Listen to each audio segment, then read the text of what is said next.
नमस्कार दोस्तों, आप देख रहे हैं नक्षत्र छाया प्रोग्राम।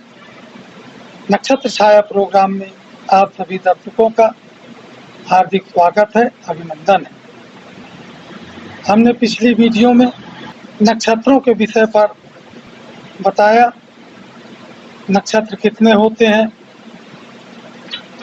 प्रत्येक नक्षत्र के चरण और नक्षत्रों के आधार पे 12 राशियों का निर्माण कैसे होता है, ये हमने अपनी पिछली वीडियो में बताया। आज हम राशियों के विषय पर चर्चा करेंगे। राशि के गुण क्या हैं, उनके स्वरूप क्या है, उनके स्वभाव क्या है, उनकी प्रकृति क्या है, राशि कब बलवान होती है, कौन सी राशि कब बलवान होती है, किस राशि की कौन सी धातु है, कौन से गुण हैं, इन सब पर आज हम चर्चा करेंगे। राशियों का जो स्थान है, ज्योतिष शास्त्र में भगवान विष्णु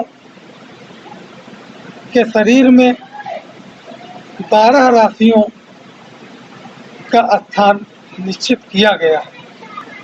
जैसा कि पराशर मुनि ने इस विषय पर लिखा है कि यत व्यक्तात्मको विष्णु काल रूपो जनार्दनः तस्यांगानि निबोधत्वं क्रमात् मेषादि राशयः।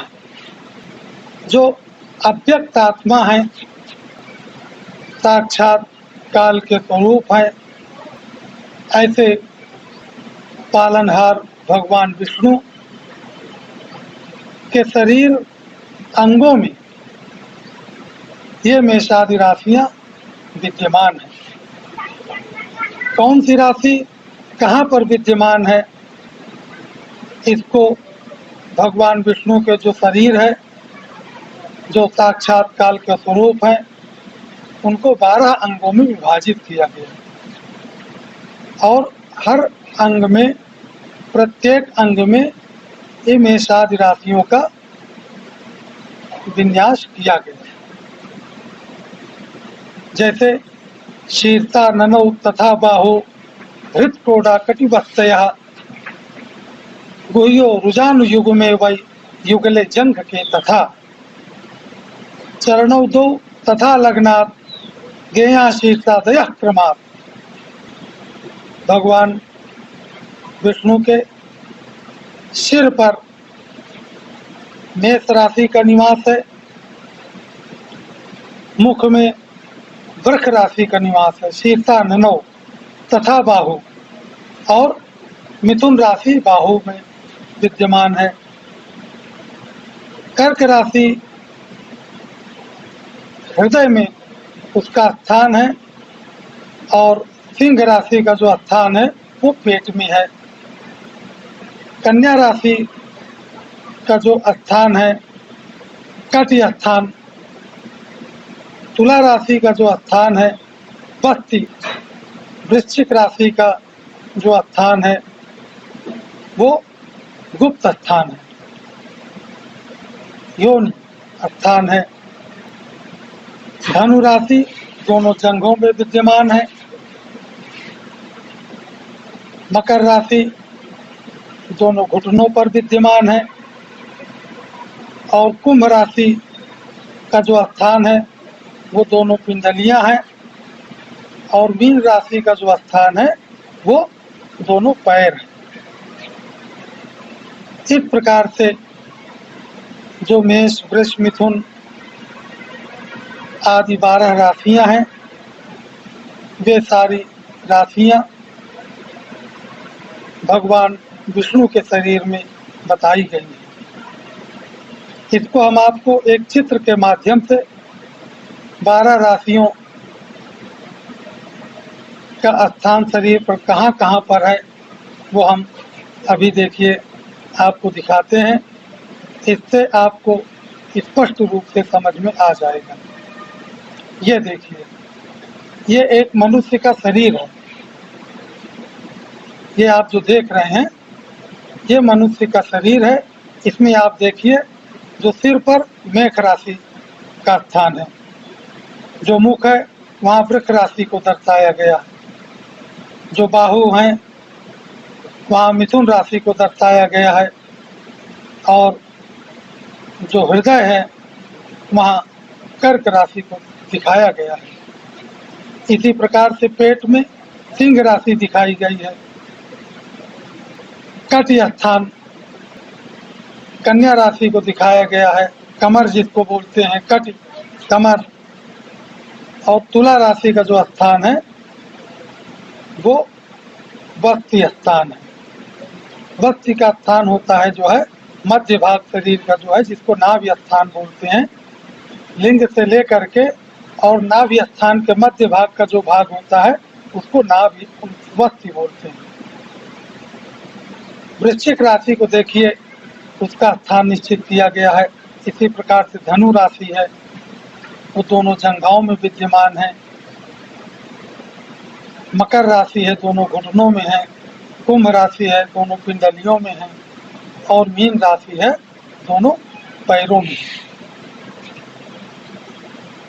इस प्रकार से ये जो चित्र में दिखाया जा रहा है, इस चित्र को देख करके बिल्कुल समझ में आ जाता है कि कौन सी राशि कहाँ पर विद्यमान है या किस राशि का हमारे शरीर अंग में कौन सा स्थान है।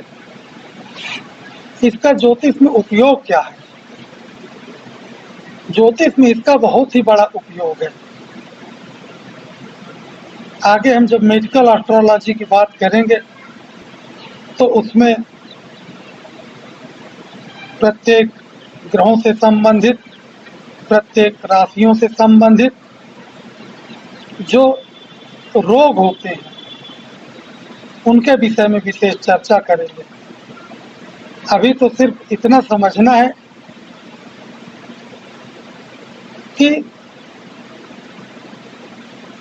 जिस राशि पर जन्म के समय जन्म कुंडली पर अशुभ ग्रहों का प्रभाव होगा, वह राशि जिस अंग पर विद्यमान है वह अंग जातक का कमजोर होगा, दुर्बल होगा। उस अंग में रोग होने की ज्यादा संभावनाएं होंगी। उस अंग से जातक पीड़ित रहेगा। उदाहरण के लिए आप एक चक्र और देखिए, अभी दिखाते हैं। यह देखिए, यह जन्म कुंडली का चक्र है और इसमें जातक का जन्म मेष लग्न में हुआ है और चौथे स्थान पर कर्क राशि पर सूर्य बैठा हुआ है,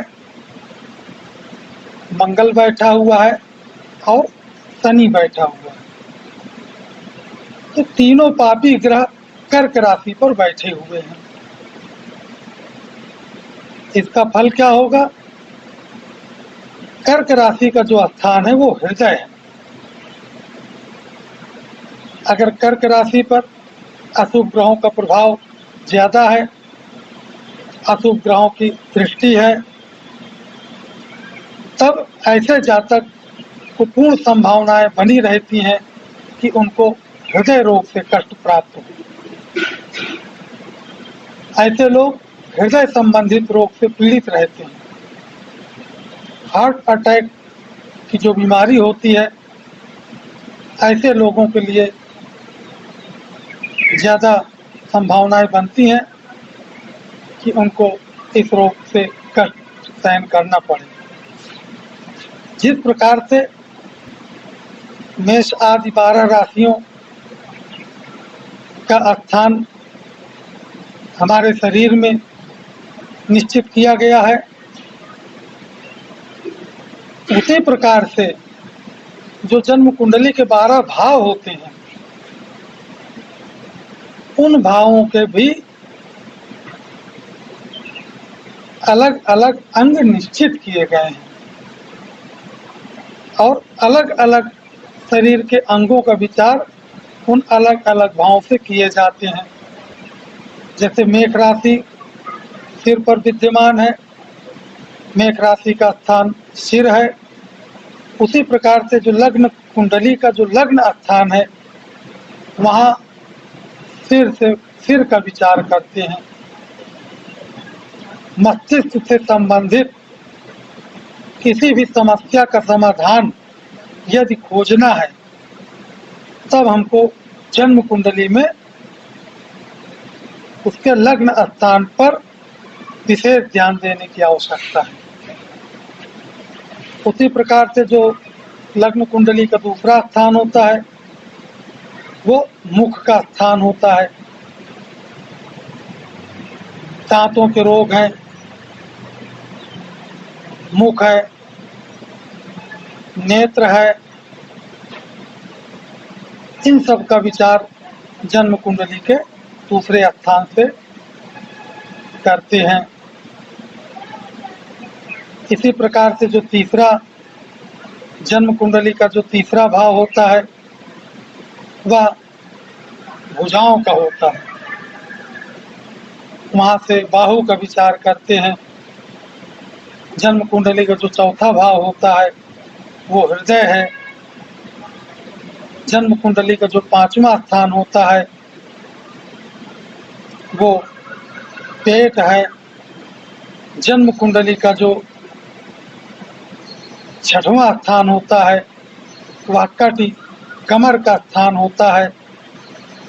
और जन्म कुंडली का जो सातवां स्थान होता है, वो बस्ती का स्थान होता है। इसी प्रकार से आठवें भाव से गुप्त स्थान का विचार करते हैं।